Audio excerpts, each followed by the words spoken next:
पाश कैसे हो? बढ़िया भैया। एकदम। और क्या? आप कैसे? मैं बढ़िया यार, कहाँ से हो? कोलकाता से भैया। और अपना कॉलेज कैसा चल रहा है? क्या हो गया? नहीं नहीं, कॉलेज बंद है, अभी फोर्थ ईयर में हूँ, कॉलेज बंद है। 8 सेमेस्टर का भी इंटरनल से ऑनलाइन हुआ है। हम्म। सेमेस्टर का कुछ भरोसा नहीं है कब होने क्या वाला है। सब कुछ स- टेंटेटिव है अभी तो। नहीं, अच्छा अच्छा, कोई ना। बट एटलीस्ट अभी फाइनल ईयर चल रहा है तो अपने एग्जाम के ऊपर फोकस करना। ओके। हाँ हाँ। क्योंकि वो भी तुमने मुझे जैसे बताया कि यार, मतलब ऑफलाइन बताया कि लाइक तुम्हारा जॉब लग गया टीसीएस में और इन्फोसिस में, लाइक सुपर्ब यार। तो नहीं। और बाकी thank you so much for joining this meeting on time. ठीक है। सो हम आज ये मीटिंग जो करेंगे एटलीस्ट वो इनफॉर्मल रखेंगे। ओके, ऐसा कुछ ऑफिस वाली या इंटरव्यू वाली कोई इसमें बात नहीं है। तो मुझे सबसे पहले जो तुम्हारी इंटरेस्टिंग बात लगी कि लाइक तुमने टीसीएस का डिजिटल और इन्फोसिस का तुमने वो क्या था, power power programmer. Power program है वो क्लियर किया यार। सुपर सुपर तुम, लाइक मैं रियली इंटरेस्टेड हूँ ये जानने में कि तुम्हारा वो जो एक स्ट्रगल था, ओके, या जर्नी थी जो from the moment like you thought of preparing for these exams. Okay, वहां से थॉट प्रोसेस कैसे आया या किसी ने गाइड कर दिया था तुमको? और फिर उसके बाद तुमने कहाँ से मेहनत करनी स्टार्ट करी, किसकी हेल्प ली? सीनियर की, पर्सन की, या वेबसाइट की, जैसा भी था। फिर वहां पे करते करते तुम इंटरव्यू तक पहुंचे तो तुम्हारे वो मन में कैसा था भी इंटरव्यू देते वक्त, और तुम्हारा जब सिलेक्शन हुआ तो क्या प्रोसेस, वो मुझे वो तुम्हारी फीलिंग और तुम्हारी जर्नी जाननी। हाँ तो फिर जर्नी तो कुछ ऐसी है कि जैसे सेकेंड ईयर के स्टार्टिंग, जब जो कॉलेज ज्वाइन किया तब तो कुछ आइडिया नहीं था, तब तो बस ये था कि जब स्टार्टिंग में जेई के लिए प्रिपेयर करता तो यही रहता है कि आईआईटी जाना है, आईआईटी जाना है। बट जब नहीं हुआ तब तब जब घुसते ही फर्स्ट ईयर में यही था कि बस अब तो यही आ गए हैं, तो बस यहाँ पे 10 सीजीपीए लेके कैसे भी रखना है ताकि यहाँ पर तो असली अच्छा करे। फिर बाद में जब सेकेंड ईयर तक आए थे पता चला कि नहीं, मार्क्स से तो कोई मतलब नहीं है, जो है कोडिंग से ही है, जॉब निकालनी है, इंटर्नशिप निकालनी है। बड़ी बड़ी कंपनी जो जैसे एमएनसी माइक्रोसॉफ्ट हो गई, सब सेकंड ईयर थर्ड ईयर से आना चालू हो जाती थी कॉलेजेस में। करेक्ट। तो सब वहां पर इंटर्नशिप निकालना है तो बस कोडिंग करना जरूरी है, कोडशेफ है प्लेटफॉर्म, कोड फोर्सेस प्लेटफॉर्म है, वहां पे कोडिंग करना जरूरी है। तो हम्म। फिर सेकेंड ईयर के एंड से कोडिंग दिसंबर में चालू की। तब कुछ वो लॉन्ग चैलेंजेस प्रैक्टिस करते थे और फिर कुछ ग्रुप बना हुआ था हम लोग ऑलरेडी, क्लास ग्रुप दोस्तों का। अच्छा। तो फिर हम लोग साथ में जैसे कुछ क्वेश्चन सॉल्व करते थे, फिर रात में डिस्कस करते थे। रात रात कभी करते हो रात को 2-3 बजे भी डिस्कस करते थे कि क्या इसका क्वेश्चन का कैसे अप्रोच होना चाहिए। कभी सोल्यूशन डिस्कस नहीं किया हमने खुद से, जो भी होता था हम लोग अप्रोच डिस्कस करते थे, और लास्ट में जब कॉन्टेस्ट खत्म होता था तब हम लोग सोल्यूशन डिस्कस करते थे कि तूने कैसे किया, मैंने कैसे किया, और इसका और बेटर अप्रोच क्या हो सकता था इस क्वेश्चन को करने का। तो तुम हॉस्टल में रहते थे? नहीं नहीं, घर पर। अच्छा, मतलब तो अपने जो तुम दोस्तों से कम्युनिकेट करते थे रात को बैठ के, मतलब ये ओवर कैसे ओवर करते थे? Phone, over phone. Okay, call पे उन बात लोग भी करते थे। दे ही रहे होते थे, उन लोग भी वो कॉन्टेस्ट दे ही रहे होते थे, तो फिर साथ में ही करते थे हम लोग डिस्कस। तुम्हारा इंजीनियरिंग बैकग्राउंड क्या है? Engineering computer science. Computer science में। ओके, तो तुमने हाँ, अपना जो लाइफ स्टार्ट किया था कोडिंग के ऊपर वो सेकंड ईयर से स्टार्ट कर दिया? सेकेंड ईयर के एंड से, सेकंड दिसंबर ईयर से। एंड दिसंबर से, तो मतलब तुमको किसी ने हाँ। गाइड किया था या तुमको पहले से लाइक तुम्हारा ऐसा तुमको स्ट्रेट फॉरवर्ड नहीं था कि भाई मुझे नौकरी करनी है तो मुझे उसके लिए कोडिंग सीखनी? नहीं नहीं, ऐसा नहीं था कुछ कि जैसे मैंने देखा था अपने सीनियर जो बैचमेट्स उनको देखा था कि वो कोडिंग कर रहे हैं और काफी उसी के थ्रू उनका जॉब निकल रहा है। जैसे उनसे बात होती थी वो बोलते थे कि भाई कोडिंग ही करो, डीएसए ही है जो है। तो पता चला कि हाँ, आगे जाके जो करना है वो गिग्स होगी, डीएसए वगैरह जो क्वेश्चन है वो करने हैं, और आगे और भी अगर अच्छी अच्छी कंपनी, बड़ी बड़ी कंपनी फोड़नी है तो हम्म। डायरेक्ट जैसे बड़ी बड़ी कंपनी, उसके लिए फिर कोडशेफ का कंपेरेटिव लेवल का कोडिंग आना चाहिए। तो तब उस स्टार्टिंग तो उसी सोच के और उसी अप्रोच से स्टार्ट किया था कि हाँ, उतनी बड़ी बड़ी कंपनी फोड़नी है। बट बाद में कॉलेज में ये पैंडेमिक के चक्कर में और उतना अपॉर्चुनिटी भी उस समय आया नहीं लास्ट लास्ट में। हालांकि हालांकि अमेजोन हमारी कॉलेज में आती है हर साल, तो अच्छा। इस साल भी वो आई थी, इस साल भी हम्म। वो आई थी। बट लास्ट में ऐसा कुछ हो गया था कि एग्जाम देते टाइम पे मेरा लास्ट मोमेंट पे इंटरनेट कनेक्शन का कुछ एरर आ गया था, तो वो लॉग आउट हो ओ। गया उस चक्कर में। तो मैंने उन्हें हम्म। मेल करके बताया भी कि मेरा लॉग आउट हो गया, मुझे एक और चांस दीजिए। बट उन्होंने हम्म। कहा कि नहीं, ऑलरेडी हमारा तो हायरिंग प्रोसेस कंप्लीट होने के टाइम पर आ गया और इतना टाइम भी नहीं हमारे पास कि नया वापस एक एग्जाम शेड्यूल कर सके। तो वो बैड लक के कारण वापस से उस चक्कर में एक मौका नहीं मिला इंटरव्यू का। तो तुम्हारा जैसे अभी तुमने प्रोफाइल पे लिखा हुआ है लाइक 4 स्टार कोड शेफ, हाँ। तो मतलब वो वहां पे तुम कौन सी लैंग्वेजेस की प्रैक्टिस करते थे? वहां मैं जनरली सी प्लस प्लस ही करता था स्टार्टिंग, ओ, क्योंकि मेरा 12th में सी प्लस प्लस ही था। तो हम्म। उसी में कमांड था स्टार्टिंग से, और फिर सब दोस्त लोग भी सी, और जनरली कंसिडर करते हैं लोग कि सी प्लस प्लस थोड़ा फास्टर लैंग्वेज है हम्म। प्रोग्रामिंग के लिए। तो फिर स्टार्टिंग से और आता भी था तो वो इसी से फिर कंटिन्यू किया आगे कोडिंग भी। और फिर ये जो बोलते हैं कि भाई सी सी प्लस प्लस तो देखो जैसे कॉमन हो गया ना। मैंने इवन एक फ्रेंड से पूछा था, उसका जब इंटरव्यू हुआ था टीसीएस में, तो उसने बोला था तुमको सिर्फ एक ही लैंग्वेज आती है? तो लाइक उसका हम्म चेहरा बन गया था कि ये क्या क्वेश्चन हुआ ना। तो फिर उसी हम्म तरह तुमने भी, जैसे अभी तुमने सी प्लस प्लस किया, तो उसी तरह तुमने भी जावा और पाइथन या कोई सी शार्प ऐसा कुछ सोचा था या प्रैक्टिस करी थी या नहीं करी? नहीं देखो, ऐसा बता कि मुझे जावा पाइथन का नॉलेज था क्योंकि कॉलेज में जावा था हम लोगों के। हम्म। तो ऐसा नहीं था कि किया ही नहीं था, किया हुआ था प्रैक्टिस, बट होता था ना कि यूज टू, जिस लैंग्वेज को हम लोग रोज यूज कर सके वो सी प्लस प्लस था मेरा, कि हाँ रटा हुआ है सी प्लस प्लस, कुछ भी है तो मैं सी प्लस प्लस लिख सकता हूँ। जावा देख के मैं अच्छा। सिंटैक्स देख के लिख सकता हूँ, कहीं पे हम्म। गिग्स हो गया, फिर कहीं देख के मैं लिख सकता हूँ जावा भी। हम्म। वही सेम केस पाइथन में भी था मेरा। पाइथन के लिए भी मैंने फर्स्ट ईयर में एक कोर्स किया था, एसीएम का हमारे कॉलेज में एक ग्रुप था। हम्म। तो उसमें पाइथन का एक कोर्स करवाया था मैं स्टार्टिंग बेसिक्स का। तो उस टाइम पे कोर्स किया था, तो वही जो बेसिक्स एरे वगैरह सब पढ़ा दिया था उन्होंने। और बाकी तो सब लैंग्वेज में सब तीनों सब कुछ सेम ही होता है, बस हम्म। खाली सिंटैक्स थोड़ा बहुत डिफरेंस होता है। तो वो जो नॉलेज से थोड़ा बहुत कर लेते थे। तो कॉलेज के टाइम पे जब कॉलेज के फेस्ट होते हैं उस टाइम पे भी आई जनरली ये कंप्यूटर साइंस और आईटी वाले ना क्विज कंपटीशंस करवाते हैं कोडिंग के ऊपर, है ना? तो तुम उसमें भी हम्म पार्टिसिपेट करते थे? मैं आपको एक अलर्ट दे दूं, मेरे कॉलेज में आज तक 3 साल में कोई भी क्वेस्ट हुआ नहीं, क्योंकि वो स्टार्टिंग स्टार्टिंग से कुछ झमेले को लेकर वो कुछ फेस्ट हो नहीं पाया कॉलेज में आज तक। मे भी शायद पैसे का चक्कर होगा। हाँ, पैसे का वो लॉबी सिस्टम जो भी, कि हमें ऑर्गेनाइज करना है, कोई हमें वैसे करके कुछ होने का बात था, बट इस साल वो मार्च में लॉकडाउन हो गया। तो फिर हाँ। उस तो चक्कर में सब। वापस फेस्ट नहीं हो पाया। तो 4 साल से हमने हमने कोई फेस्ट किया ही नहीं कॉलेज में, पूरे 4 साल। ये बताओ कि तुमने एग्जाम जो भी तुमने अमेजन का दिया, तुमने बता दिया, वो तो चलो हम्म अनफॉर्चुनेटली तुम्हारा हार्ड लक था कि यार तुम्हारा लॉग आउट हो गया ना। तो तुमने हम्म। टीसीएस डीसीए भी दिया? नहीं, मेरा डीसीए। डायरेक्ट डायरेक्ट वो बीटा से डिजिटल हुआ था। ये कोडविटा का थोड़ा सा कंसेप्ट बताओगे, वो कैसा था तुम्हारा एक्सपीरियंस, या तुमने रजिस्टर कहाँ पे किया था सबसे पहले, या वो कैसा प्रोसेस कैसा था? उसका ऐसा कुछ रहता है भैया कि कुछ जैसे हम लोग की कॉलेज से टीपीओ से मेल आना चालू हो गया था कि हम्म। कोड बीटा का कोई कॉन्टेस्ट होने वाला है। और उस समय जब स्टार्टिंग में जब ये लॉकडाउन खुला था तब ये मेल आना चालू हुआ था। तब वो हम्म। काफी हमें डराया गया था कि देख लो भाई, यही लास्ट है टीसीएस का, और तो कुछ होने नहीं वाला है ना, टीसीएस कॉलेज में आने वाला है। हालांकि 3 और तरीके से ले लिया उन्होंने, एनक्यूटी हम्म। 3 बार लेकर। मगर हाँ। फिर स्टार्टिंग में हमें डराया गया था कि देखो भाई, कोड बीटा ही तरीका है, और कोई तरीका से टीसीएस हायरिंग नहीं करेगा इस साल। तो जो है इस साल निकाल लो कोड बीटा से। तो फिर सबने डर के कोडबिटा, क्योंकि स्टार्टिंग में तो किसी को भी रहता नहीं हो, सबको लगता है कि और भी कंपनी आएंगी, पहले उस पर ट्राई करते हैं, फिर बाद में लास्ट ऑप्शन टीसीएस रखेंगे। हम्म। क्योंकि स्टार्टिंग में किसी को होप नहीं था कि डिजिटल सीधा मिल जाएगा, क्योंकि लास्ट ईयर तक हाँ। हमारे कॉलेज में 10 या 15 लोगों को ही मिलता था सिर्फ। अच्छा। हाँ, तो उतना कम नंबर में किसी को होप नहीं था, और उसमें भी था कि तुमको बिग डेटा या फिर कुछ वैसी टेक्नोलॉजी आनी चाहिए। तो हम्म। मेरा वैसा कुछ प्रोजेक्ट भी नहीं था, तो मुझे लगा कि करेक्ट। मेरा तो एम ही नहीं था टीसीएस डिजिटल के लिए। मेरा एम था कि ओके। कुछ बड़ा प्रोडक्ट बेस्ड कंपनी के, जिसके लिए मैं डीएसए प्रैक्टिस वगैरह कर रहा था। ओके। तो फिर मेरा वैसा नहीं था कि थीसिस का कोड बीटा देना ही था, बट वो डरा दिया था कि कॉलेज ने कि और कुछ आने नहीं वाला है, यही है जो है। तो फिर अपियर किया कोड बीटा के लिए, और हम्म। उसमें तो कंपेरेटिव ही रहता था क्वेश्चंस, जो जो मैंने प्रैक्टिस कर रखा था कोड शेफ और कोड वगैरह वगैरह हम्म। पे हम्म। कोडिंग साइट पे। तो वैसा ही था।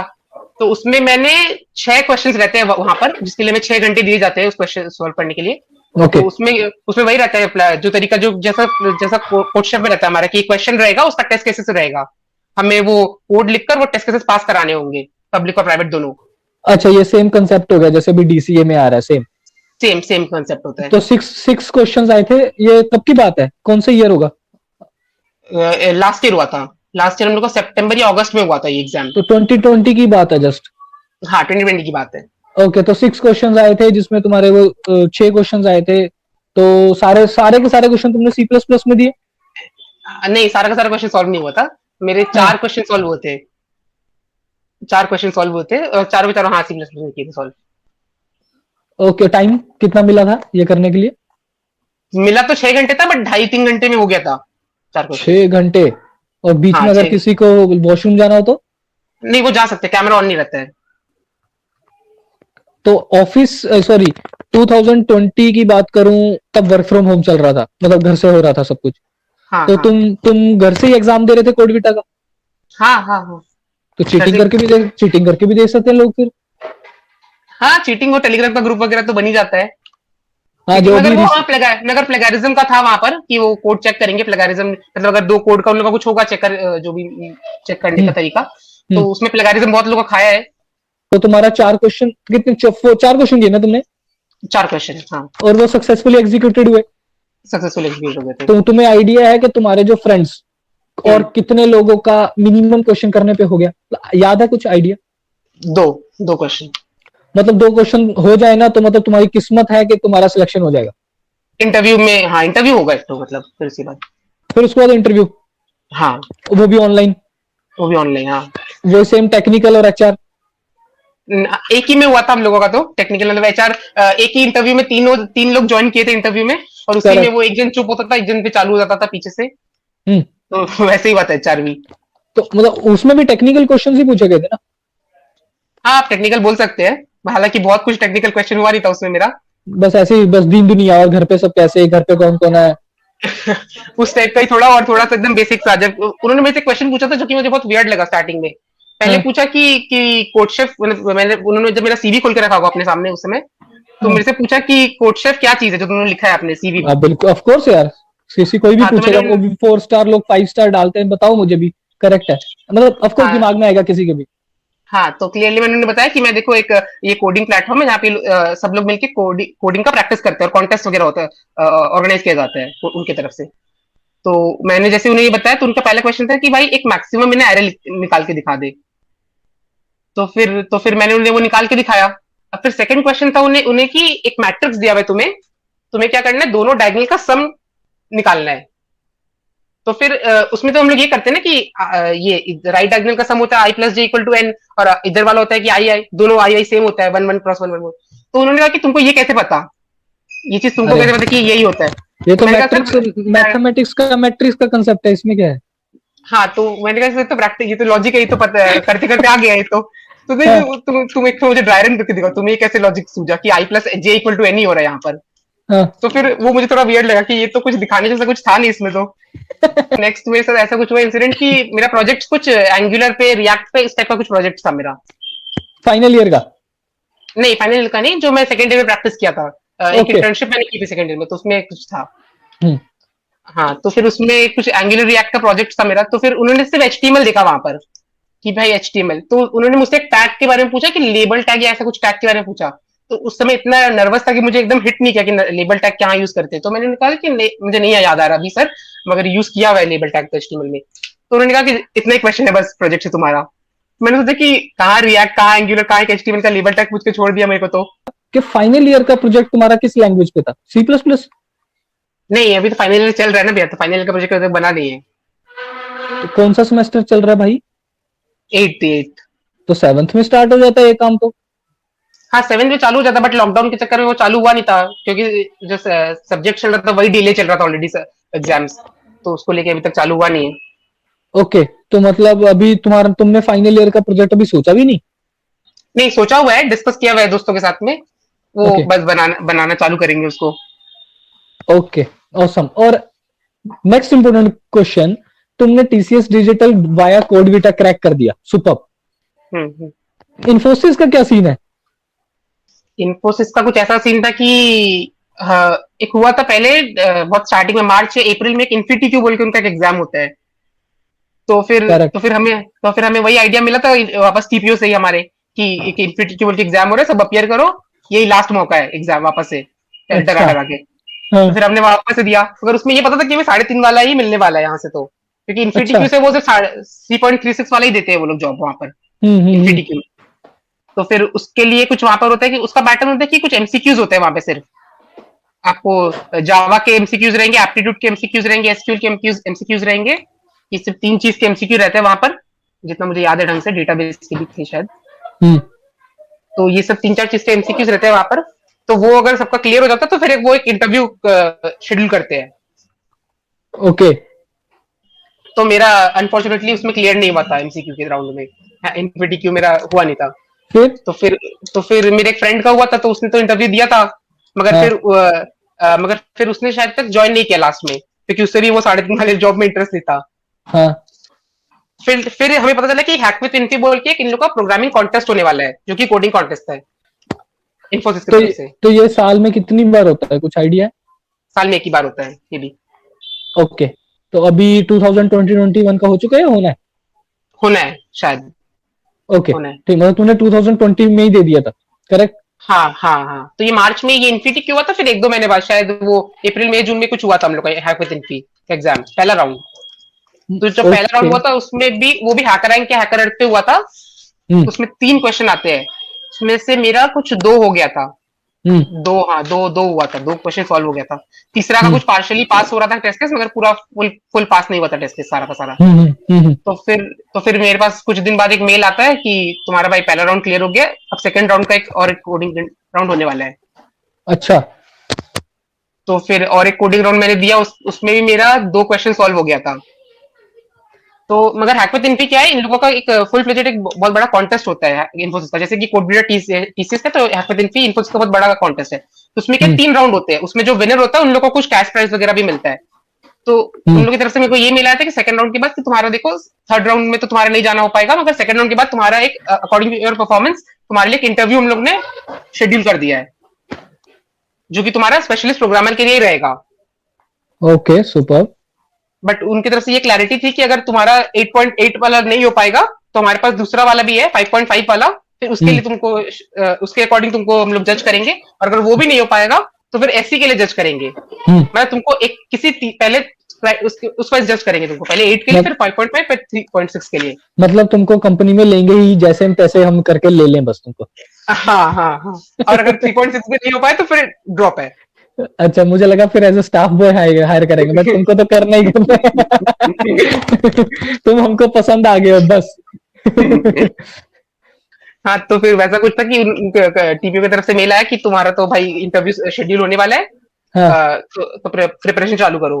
हम्म तो फिर इंटरव्यू में पहला राउंड तो जो मेरा इंटरव्यू हुआ था, तो उसमें क्या हुआ था कि हाँ, उसमें कि मुझे जब मैंने ज्वाइन किया तो जिस बंदे ने ज्वाइन किया उसने मुझे पहले स्टार्टिंग में समझा दिया कि देखो भाई ये इस तरीके से इंटरव्यू मूव करेंगे हम लोग पूरा। हम लोग का इंटरव्यू में ये क्वेश्चन इस मॉड्यूल में हम लोग मूव करने वाला है, हम लोग का ये 3 मॉड्यूल है, इस सेक्शन में हम लोग मूव करेंगे इंटरव्यू में। हम्म। तो पहला सेक्शन था कि उन्होंने कहा था कि एक कोडिंग क्वेश्चन देंगे तुमको, तुमको लाइव कोड करके दिखाना होगा मुझे। ये इंटरव्यू में हो रहा है? हाँ, ये इंटरव्यू में हुआ था, एक क्वेश्चन लाइव मुझे मिला था, प्रायोरिटी क्यू पे था वो क्वेश्चन, मुझे अच्छे से याद है वो क्वेश्चन। और वो क्वेश्चन उसने नहीं, पहले मुझे क्वेश्चन उसने दिया था कुछ फाइल बेस पे दिया था जो कि जावास्क्रिप्ट पे करना था। बट उसने मुझे पूछा कि तुम कंफर्टेबल हो जावास्क्रिप्ट में कोड लिखने में, तो मैंने मैंने कहा बोला मुझे नहीं। आदत तो है। हाँ, मैंने उससे मना कर दिया कि इंटरव्यू में जस्ट तो सर जावास्क्रिप्ट मुझे याद नहीं सिंटैक्स, तो कोड हाँ। तो नहीं कर पाऊंगा, और फाइल का भी सिंटैक्स मुझे याद नहीं, जावास्क्रिप्ट में कैसे फाइल ओपनिंग होती है, कैसे वो क्लोज वगैरह। हम्म उसने कहा कि ठीक है, फिर नया क्वेश्चन तुम्हें देता हूँ एक तो, और मैं हम्म तो उसने फिर एक कंपेरेटिव कोडिंग का क्वेश्चन निकाल के मुझे दिया, हम्म और कहा कि इसमें जो तुम्हारे को जो पसंद है उस लैंग्वेज में सॉल्व करो। हम्म तो ऑब्वियसली मैंने सी प्लस प्लस चूज किया, और फिर जैसे मैंने क्वेश्चन पढ़ा मुझे स्विच कर दिया कि ये प्रायोरिटी की कोई क्वेश्चन है, तो मैंने उसे फटाफट कोड किया, और उसके लिए मुझे ना आधे घंटे का टाइम मिला था। तो 20 मिनट के अंदर वो क्वेश्चन सॉल्व हो गया था। फिर उसने मुझे कहा कि एक टेस्ट केस दिया, कि बोला कि टेस्ट केस के लिए रन करके दिखाओ और ये आंसर आना चाहिए, हम्म ड्राई रन करके दिखाओ बेसिकली। तो मैंने उसे ड्राई रन करके दिखाया, तो वो आंसर मैच हो गया था। तो वो काफी खुश हो गया कि चलो हम्म क्वेश्चन तो हो गया सॉल्व। हम्म। तो फिर तो नेक्स्ट राउंड में, हाँ मतलब नहीं, मेरे दिमाग में कुछ क्वेश्चन आ रहा था अभी। हाँ, ये जो प्लेटफॉर्म दिया था तुमको, जहाँ पे तुमको कोड लिखना था, ये ऑनलाइन हो रहा था सब कुछ? हम्म। ओके ठीक। और जब तुम ये कोड लिख रहे थे, तुम उस टाइम पे कुछ और एप्लीकेशन ओपन कर सकते थे? नहीं, पूरा स्क्रीन शेयर था मेरा उस टाइम पे। स्क्रीन शॉट था, परफेक्ट परफेक्ट। ओके, फिर ये फर्स्ट क्वेश्चन तुमने उनका सॉल्व कर दिया सी प्लस प्लस में, हाँ हाँ। प्रायोरिटी क्यू पे, फिर खत्म सेलेक्ट के नहीं?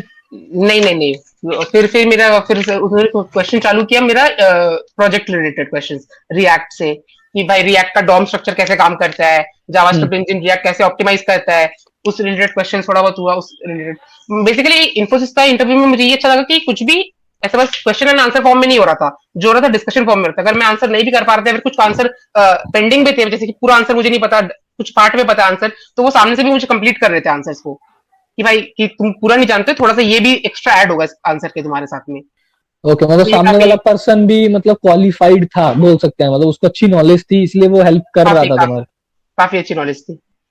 हम्म जैसे कि ये क्वेश्चन तो मुझे आया नहीं, तो उसने बहुत अच्छे से मुझे समझाया कि डॉम स्ट्रक्चर इस तरह से, मतलब ऑलमोस्ट पूरा मुझे समझा दिया कि उसने कि ये ऐसे काम करता है, देखो भाई तुम्हारा पूरा, जो थोड़ा बहुत गलती हो रहा था मुझसे। तो फिर एक दो क्वेश्चन ओएस से मुझे पूछा, हम्म। कि ओएस में मुझे एग्जैक्टली भी याद नहीं कि वो क्या क्वेश्चन था, कुछ था, याद नहीं कुछ क्या क्वेश्चन। ओएस अपना लिनक्स वाला? हाँ, लिनक्स वाला। ओके, मतलब कुछ उसकी प्रोग्रामिंग रिलेटेड पूछा था या जस्ट कमांड्स पूछी थी जो हम नॉर्मली यूज करते हैं, सीपी एमवी ऐसा लाइक दैट? नहीं नहीं, लिनक्स कमांड जो ओएस सब्जेक्ट होता है हम लोगों का, सीएस ओके। कंप्यूटर साइंस में, वो सब्जेक्ट से पूछा। फिर डीबीएमएस से पूछा कि एसिड प्रॉपर्टीज क्या होता है डेटाबेस हम्म। में, तो उस रिलेटेड क्वेश्चंस पूछा। मतलब तुमको, मैं अभी सिंपल सी भाषा में समझ चुका हूँ, तुमको फ्रंट एंड, तुमको बैक एंड, तुमको डीबी, तुमको दुनिया का एक्चुअली ब्रह्मांड पूछ लिया। हाँ, 1 घंटे में इतना थोड़ा बहुत डिस्कशन हुआ उसके साथ में। और ये सब चीजें तुमने कहाँ से पढ़ी? अभी ये मेरे मन में क्वेश्चन आ रहा है। ये सब चीजें तो जब मैं वही सेमेस्टर के लिए जो पढ़ते थे 1-2 रात पहले, उसको हाँ, याद था थोड़ा बहुत। और एक कोर्स मिला था फ्री में गीक्स फॉर गीक्स से, जिसमें कि ओएस, कंप्यूटर नेटवर्क्स, डीबीएमएस का पूरा फुल नोट्स था वहां पर। तो देवांश यार, एक और मन में क्वेश्चन आया कि लाइक तुम्हारे, जब तुमने इतना कुछ प्रैक्टिस किया ना starting from the second year दिसंबर, ठीक है, हम्म। तो फिर तुमको ऐसा कुछ लगा कि यार ये चीज का ध्यान एक्चुअली मुझे नहीं, सबको ही रखना चाहिए ताकि हर बंदे का एग्जाम क्लियर हो जाए, या फिर एंड मोमेंट पे उसको परेशान ना होना पड़े, या फिर लोगों से भीख ना मांगनी पड़े कि भाई मुझे नोट्स दे दे, नोट्स दे दे, वैसा? एंड मोमेंट में तो भैया ये फील हुआ कि लास्ट में इतने सारे सब्जेक्ट रहती है, क्योंकि लास्ट में सभी को सब्जेक्ट पूछे जाते हैं इंटरव्यूज में, और एक साथ में सारा सब्जेक्ट एक दिन में बैठ के पढ़ना बहुत मुश्किल हो जाता है। क्योंकि टीसीएस का तो जैसा हुआ था कि मुझे अगले दिन सुबह ही बताया कि तुम्हारा कल इंटरव्यू है, तो एक दिन पहले कोई कैसे बैठ के रिविजन करे बैठ के पूरा। तो अगर कोई नोट्स वगैरह रहे साथ में तो बहुत हेल्प होता है कि भाई तुम्हारे पास सब कुछ लिखा हुआ है तो तुम गो थ्रू कर लो फटाफट, और फटाफट दिमाग में रिवाइज हो जाता है कि हाँ ये तो पेज देखा हुआ है, ये पेज खुद ही का अगर लिखा हुआ रहेगा ना तो खुद जल्दी जल्दी रिवाइज होता है कि हाँ ये तो खुद खुद ही लिखा है। दूसरे के हाँ, नोट्स में ये चीज फायदा नहीं होता है, हाँ, अपना लिखा हुआ एक्चुअली ज्यादा हेल्प करता है लास्ट मोमेंट पे रेदर देन दूसरे का लिखा हुआ। दूसरे का लिखा हुआ। ये बात के लिए मुझे एक्चुअली तुमसे बहुत ज्यादा एग्री करता हूँ, क्योंकि मैं भी जब वीडियोस बनाना स्टार्ट कर रहा था तो मैंने भी एक टिप दी थी अपने सब्सक्राइबर्स को, पता नहीं अगर उनको याद नहीं है, नहीं याद तो मैं दोबारा देता हूँ। अब तुम भी कल को आईटी कंपनी ज्वाइन करोगे, राइट? तो तुम्हारे लिए भी एक टिप है, बहुत अच्छी टिप है, जो मैं करता हूँ अभी भी, आज भी करता हूँ, 6 साढ़े 6 साल हो गए। एक्सेल, द मोमेंट आप कंपनी में घुसते हो ना, अपना एक एक्सेल जरूर बनाना। ओके? या फिर सबसे पहले आप चेक कर लेना आपकी कंपनी में आपको जीमेल का एक्सेस है। अगर आपको जीमेल का एक्सेस हो गया तो आपको फिर जीमेल के फीचर्स मिल जाएंगे। कौन से? ऑनलाइन वर्ड फाइल मिल जाती है, फॉर्म्स मिल हम्म। जाते हैं, तो ऑनलाइन वर्ड फाइल मिलती है और एक एक्सेल मिल जाता है। आप चाहो कि आप एक्सेल अपने ऑफलाइन में ना ज्यादा फीचर मिल जाते हैं ना, तो आप एक एक्सेल बनाओ। ओके? आपने जो जो लर्निंग करी वो पॉइंट 1 2 3 लिखते जाओ। मैं सिंपल एग्जांपल में बोलता हूं, जैसे मैं लेबल्स पे काम करता हूं, हमको हम्म। कई बार लेबल्स पे ना डेली चैलेंजेस मिल जाते हैं कि यार ये लेबल अपसाइड डाउन प्रिंट हो गया, या फिर लेबल कस्टमर का प्रिंट ही नहीं हुआ, या उसका सर्वर ही हैंग हो गया, तो सोल्यूशन क्या है ना? तो हम कभी कभी गूगल करते हैं, और ये कुछ सोल्यूशंस होते हैं जो लाइफ में रिपीटेटिव होते हैं, या फिर ये सॉल्यूशंस हमको इंटरव्यू में हेल्प करते हैं, क्योंकि इंटरव्यू में पूछते हैं आपने कभी चैलेंजिंग काम किया कुछ? Right right. ओके, अभी सीवी में मैं हर चीज चैलेंजिंग नहीं लिखता हूं। लिखते हैं, मैं हाँ। वो अगर एक्सेल मैंने बनाया होगा जिसमें मैंने लिखा हुआ एक टैब बनाया हुआ by important points related to label, मैं जैसे स्कैनिंग का भी काम करता हूं तो मैंने एक अलग से टैब बनाया हुआ है, स्कैनर। ओके? तो मतलब जो स्कैनर का इश्यूज है मैं इधर लिख लेता हूँ, जो लेबल्स का है वो मैं इधर लिख लेता हूँ। तो मैं सेम तुम्हारे वाला ही लाइक स्ट्रेटेजी जो तुमने मुझे बोला कि नोट्स बनाता हूँ, तो ये एक्चुअली आईटी कंपनीज में ज्वाइन करने के बाद भी फॉलो करना चाहिए, ये मैं बोलना चाहता हूँ। ओके? तो ये था। और तुम्हारे मन में कुछ और डाउट? अभी तुम्हारा दो दो कंपनीज में हो चुका है, हम्म। टीसीएस, ठीक है, डिजिटल, और अपना पावर प्रोग्रामर इन इन्फोसिस। हाँ। तो तुम्हारे मन में कुछ शंका दुविधा है कि लाइक किधर जाओ, या तुमने डिसाइड कर लिया? नहीं भी अभी तक ऐसा कुछ डिसाइड तो नहीं हुआ, क्योंकि ये कि टीसीएस का ऑफिस कोलकाता में है और हाँ, इन्फोसिस का करेक्ट। ऑफिस या कोलकाता में है नहीं। तो अगर मुझे इन्फोसिस ज्वाइन करना है तो मुझे ये तो फॉर श्योर है कि मुझे कोलकाता छोड़ना ही पड़ेगा। वेरी गुड, करेक्ट है। हाँ, तो फिर इस रिलेटेड और अभी सिचुएशन को देख के मैंने कुछ डिसाइड किया नहीं है, और पेरेंट्स भी मुझे कुछ खास सजेशन अभी दे नहीं पा रहे हैं कि भाई यही करो या फिर यही करो। वो भी मेरे ऊपर ही छोड़ दे रहे कि भाई तो तुमको ठीक लगे तुम वही करो, हम लोग की तरफ सी, से कुछ मैं अपनी वैसे बहुत वीडियोस में बोल चुका हूँ। मैं इनसे लोग मुझे बोलते हैं ये तो तुम्हारा अभी केस स्विच वाला हो गया ना, किस में जाऊं? तो मैं स्विच हम्म। के लिए एक ही चीज बोलता हूँ कि भाई तुम पहले फैक्टर्स में मैंने लास्ट टाइम भी वीडियोस में बोलता था, फैक्टर्स लिखो। तुमको अभी पैसा बचाना है, या तुमको अभी जिंदगी के स्टार्टिंग के पड़ाव में एक्सपीरियंस चाहिए? ओके, अभी जैसा बोलते हैं कि भाई इन्फोसिस की जो ट्रेनिंग होती है वो मैसूर में होती है, और बहुत बोलते हैं हाँ। बहुत अच्छी होती है। और हम्म। ऊपर से तुम तो पावर प्रोग्रामर हो, मतलब तुमको तो शायद अलग से इज्जत दी जाएगी, है ना। ठीक है, तो ऑफकोर्स टीसीएस डिजिटल में भी इज्जत मिलेगी, ऐसा नहीं है, बट मैंने रिसेंटली जो फ्लॉ पढ़ा है, ओके, हम्म। अभी वो 2021 के लिए वैलिड है या नहीं, मतलब वो बोल रहे हैं कि भाई जो अपना 7.2 का पैकेज मिल रहा है ना टीसीएस वालों हम्म। डिजिटल को, वो शायद रिवोक हो जाता है on getting C band. Okay, अच्छा। तो अभी वो श्योरिटी नहीं है उसके ऊपर, अभी कहीं लिखित में नहीं आया, क्योंकि अभी हम्म। कंफ्यूजन चल रहा है with respect to the existing batch and current batch. Okay, अच्छा। तो मैं तुमको सिंपल सी एडवाइस देना चाहता हूँ, तो तुम रिस्क क्यों लो। हम्म। तुमने अपने हार्ड वर्क करके तुम डीसीएस डिजिटल में भी सिलेक्ट हो गए और इन्फोसिस में भी सिलेक्ट हो गए हो, हम्म। बट मैं बोलना चाहता हूँ तुमने अपने हार्ड वर्क करके टीसीएस में 7.2 लाख का पैकेज लिया, कल को मैनेजर की खुंदस से तुम्हारा पैकेज कम ना हो जाए, मान के चलते हैं चलो, ओके, हम्म। क्योंकि पता तो तुमको भी नहीं है, बट हाँ। कल को टीसीएस का फंडा है, टीसीएस बोलता है एक्सपीरियंस अनसर्टेनिटी, कुछ भी कभी भी होता है। अच्छा। ठीक है, और तुम्हारे पास टीसीएस तुम्हारा होम टाउन में है, हम्म। तो तुम वापस जिंदगी में कभी भी आ सकते हो। हाँ। ठीक है, बट ये एक बारी था मुझे, जो आपने लास्ट या 2-3 वीडियो पहले सॉल्व किया था, कि अगर ऑफर लेटर एक्सेप्ट कर लेते और ज्वाइनिंग लेटर भी एक्सेप्ट कर लेते, फिर अगर छोड़ते तो फिर वापस आता है, किसी को पॉलिसी है कि आ वापस। सकते हैं, आ सकते हैं, ऐसा कुछ नहीं है, बस ये है कि तुमने टीसीएस में कदम ना रखा हो, सिंपल सी बात। ओके, तो मेरे अकॉर्डिंग तो तुमको सीधा भी इन्फोसिस में ही जाना चाहिए। ठीक है, एक तो बाहर का एक्सपोजर मिल जाएगा, और ऊपर से तुम टीसीएस इन्फोसिस की अच्छी बात क्या है ना, वहां पे रीहायरिंग पॉसिबल है। ओके, अच्छा। दे रीहायर, बट टीसीएस में मैं अभी वही बात आ गई, टीसीएस में भी कहीं लिखा नहीं हुआ कि रीहायरिंग करेंगे या नहीं करेंगे, हम्म। बट टीसीएस नहीं करता। अगर वो करता होता तो इंटरनल है उनका। मैं भी आज टीसीएस में होता, सिंपल सी बात है हम्म। ना, हाँ, हाँ। है ना। तो बट नहीं करता है टीसीएस, तो मान के चलते हैं टीसीएस रीहायरिंग नहीं करता, मान के चलते हैं कि टीसीएस अगर मैनेजर चाहे तो बैंड कम कर देता है, तो अपने लिए बेस्ट और सेफेस्ट ऑप्शन क्या है तुम्हारे केस में। ठीक है, तो मैं तो इन्फोसिस के ऊपर ही ऑफ कोर्स मैं बोलना चाहूंगा, क्योंकि तुमने एक बार वहां से अगर कुछ सीख लिया ना, तो टीसीएस में तो हर टेक्नोलॉजी है यार, कभी भी आ जाना। ठीक है, और टीसीएस में तुम, मैं बोलता हूँ ना, जैसे मैं हर इंसान को बोलता हूँ कि भाई 3 या 4 साल बाद आओ, क्यों, पहले दुनिया घूम लो, 3-4 साल बाद आओगे ना तो इधर से तुमको ऑन साइट अपॉर्चुनिटी ज्यादा मिलेगा, और एक एक्सपीरियंस की एक इज्जत होती है, और तुम्हारा स्टार्टिंग का ही 8 लाख पैकेज है ना, तुम अगर 4 साल बाद आओगे, अगर तुम मिनिमम 10% हाइक ले लो, 10 नहीं मान, सर्विस बेस्ड कंपनी में इतनी नहीं होती, मैं सिंपल सी बात बोलता हूँ, 5 से 8 होती है जो बोला जाता है। ओके, हम्म। तुम अपना अभी अपना कैलकुलेटर या एक्सेल उठाना, एक्सेल से उठा के 5% भी कर लेना 8 लाख का, और 8% भी कर लेना, और 10 लाख 10% भी कर लेना, 3 टैब्स बना लेना, तो तुम 4 साल बाद देख लेना तुम्हारी सैलरी कितनी बनती, और उसके ऊपर 30% ऐड करना, फिर सोचना टीसीएस तुमको कितना दोगा जब तुम टीसीएस में आओगे।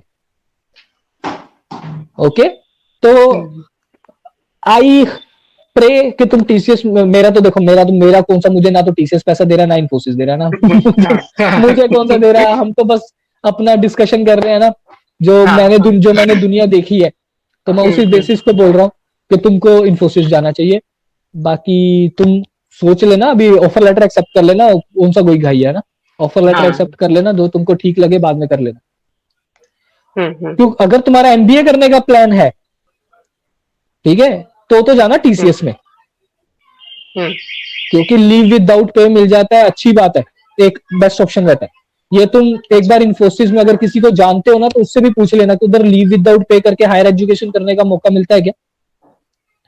मैं टीसीएस में था तो मुझे टीसीएस का पता है। ओके, तो तुम्हारे पास अभी अच्छा खासा टाइम है रिसर्च करने को, मैं ये बोलना चाहता हूँ। लिंक्डइन पे लोगों से मिलो, लोगों को रिक्वेस्ट भेजो, या फिर तुम्हारे जिसने तुम्हारा इंटरव्यू लिया था इसमें अपना इन्फोसिस में, उससे जस्ट ईमेल करो, प्यार से बात करो कि like I have this query, like does Infosys offer higher education, ऐसा। तो वैसा भी तुम सोचो, तुम्हारी जिंदगी का मकसद क्या है, करेक्ट, जिंदगी का मकसद जरूरी होना चाहिए, तो वो तुम उस बेसिस पे डिसाइड करके, तुम्हारे पास एक्चुअली तीनों बहुत अच्छे ऑफर है। ठीक है, तो ये कोई गेम नहीं है कि अक्कड़ बक्कड़ बम्बे बोर्ड सीधा टीसीएस इन्फोसिस ये खत्म सेलेक्ट, ऐसा नहीं करना है, मैं तुमको अभी भी बोल रहा हूँ, थोड़ा सा रिसर्च करना है, मेहनत करनी है इसके ऊपर, क्योंकि जिंदगी का सवाल है, एक बार जिंदगी यहीं से जो चलेगी फिर वही चलेगी। और एक क्वेरी था भैया कि अगर टीसीएस से जब कोई स्विच मारता है तो मतलब ऐसे क्या टेक्नोलॉजी, जैसे आपने अगर क्यूएडी में स्विच मारा था तो क्या ऐसा टेक्नोलॉजी लगा था कि भाई दूसरी कंपनी में? मैं टीसीएस में जब था, मैं क्यूएडी टेक्नोलॉजी, क्यूएडी इज अ प्रोडक्ट, अच्छा ओके। तो दैट्स व्हाई इसको कॉल्ड, जो मैं क्यूएडी में हूँ वो प्रोडक्ट बेस्ड कंपनी है, क्योंकि उनका प्रोडक्ट का नाम ही क्यूएडी है। एमएफजी प्रो बोलते थे, अभी क्यूएडी बोलने लग गए। अच्छा अच्छा। तो टीसीएस में मैं उसी में ही था, तो मुझे ओ इधर से कॉल आ गया तो मैं चला गया। लोग बोलते हैं तुम्हारा तो अमेजन में भी हो सकता है अच्छा खासा, हम्म। और मुझे विश्वास है कि तुम्हारा अमेजन में हो जाएगा, ओके। और मैं चाहता हूं कि तुम पहले एक बार ये भी चेक कर लो इन्फोसिस का बॉन्ड कितने का, ओके। और मीन टाइम तुम अमेजन की प्रैक्टिस करो, मैं लिख के देता हूं, तुम्हारा अमेजन में पक्का होगा, और मुझे तुम पे बहुत विश्वास है कि तुम क्लियर कर दोगे, ओके। तो मैं चाहता हूं कि नेक्स्ट टाइम जब तुम मुझे लिंक्डइन पे या फिर इंस्टाग्राम पे पिंग करो तो बोलोगे सर यस मेरा प्रोडक्ट बेस्ड कंपनी में हो गया है, ठीक है। Definitely definitely. यस, तो बाकी thank you so much Devansh for joining और अपना एक्सपीरियंस शेयर करने के लिए। लिया एक सुपर्ब यार, मतलब मैं लिख के देता हूँ, तुम्हारा एक्सपीरियंस है ना, मेरे सब्सक्राइबर्स बहुत ज्यादा एक्साइटेड और मोटिवेट होने वाले हैं कि साला हमको भी कोडिंग करना, अब तो साला ऐसा धज्जियां उड़ानी है कोडिंग, हमको भी 30 डेज चैलेंज लेंगे, अभी हम भी कुछ करेंगे। जरूर जरूर भैया। Thank you so much for joining and for your valuable time. Bye bye. Bye bye भैया।